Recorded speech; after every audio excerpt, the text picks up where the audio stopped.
Et alors on vient de voir comment les chaînes françaises avaient réagi. C'est intéressant également de voir ce qui s'est passé à l'étranger. Guillaume Janton, vous nous avez rejoint pour essayer de comprendre comment les attentats ont été annoncés sur les chaînes de télé étrangères. Eh bien, à peine 30 minutes après les toutes premières informations données à la télévision française, des chaînes infos du monde entier ont soudainement interrompu leur programme pour diffuser un breaking news, un flash spécial. Écoutez par exemple celui de la chaîne américaine Fox News. Il est à l'heure 16h40 heure locale. Nous venons d'apprendre qu'il y a eu ce qui semble être une ou plusieurs fusillades dans la ville de Paris. Selon la police, il y en a au moins 2. Une explosion dans un bar près du stade de Paris et une fusillade dans un restaurant de la capitale. On ne sait pas grand-chose à part qu'il y aurait de plus en plus de victimes à ces 2 endroits.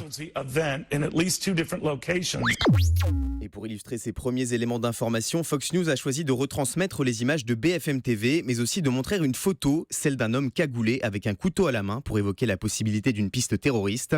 C'est le début de longues éditions spéciales sur Fox News ou CNN aux États-Unis, mais aussi ARD en Allemagne, India TV en Inde ou encore Al Jazeera au Qatar.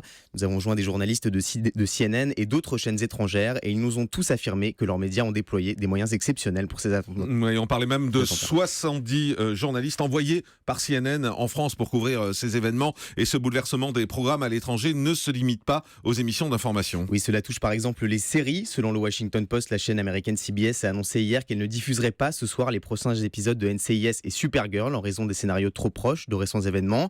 Et puis les émissions de divertissement ont aussi tenu à partager la vive émotion suscitée par ces attentats. Vendredi soir, l'humoriste américain Stephen Colbert proposait un nouveau numéro de son Late Show sur CBS. Alors que l'émission avait été enregistrée, l'animateur est revenu dans son studio à la fin du show et c'est en retenant ses larmes qu'il a commenté les attaques. Chers téléspectateurs, c'est le cœur lourd que nous clôturons l'émission de ce soir. Nous avons enregistré le show et puis nous avons appris que Paris avait été la cible de terribles attentats. Toutes nos pensées et nos prières vont à ceux qui se trouvent actuellement à Paris. Et on se retrouve lundi. Bonne nuit. Autre émission à avoir apporté son soutien à la France, le Saturday Night Live, diffusé le samedi soir sur NBC. Cette grande messe du divertissement américain démarre habituellement avec un sketch. Mais compte tenu de l'actualité, la comédienne Cecily Strong a ouvert l'émission en livrant un message destiné à la France. Un message en anglais, puis en français dans le texte. Paris, c'est la ville lumière. Ici à New York City, nous savons que cette lumière ne s'éteindra jamais.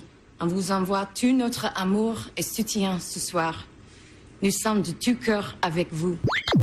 Voilà, message très émouvant sur l'une des émissions les plus regardées aux États-Unis. Un soutien massif de la part des animateurs télé du monde entier, mais aussi des stars internationales. Et c'est principalement sur les réseaux sociaux que les plus grandes stars se sont exprimées. Parmi les 9 millions de hashtags Pray for Paris, Prions pour Paris, publiés sur les comptes Twitter du monde entier ce week-end. On trouve des hommages de Justin Bieber, qui a adressé ses pensées à tous les Français, mais aussi Katy Perry, Salma Hayek, Pharrell Williams ou encore Eva Longoria. D'autres se sont exprimés à la télévision, comme le comédien Will Smith, qui s'est demandé comment en venir en aide aux familles des victimes. Et puis certains artistes ont choisi de rendre hommage à la France en musique. Madonna, lors de son concert à Stockholm, après avoir prononcé en larmes un long discours, la reine de la pop a chanté en français La vie en rose. Mais aussi Coldplay à Los Angeles et cette reprise d'un hymne à la paix intemporelle, Imagine de John Lennon.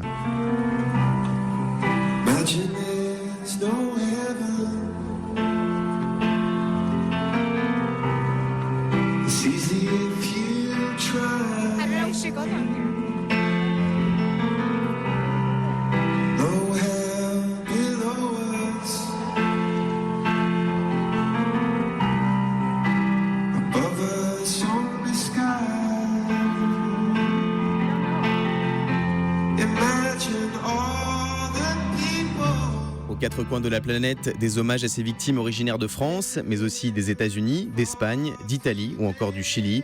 Au-delà de Paris et de la France, c'est le monde entier qui est touché par ces attentats. Merci beaucoup Guillaume Janton.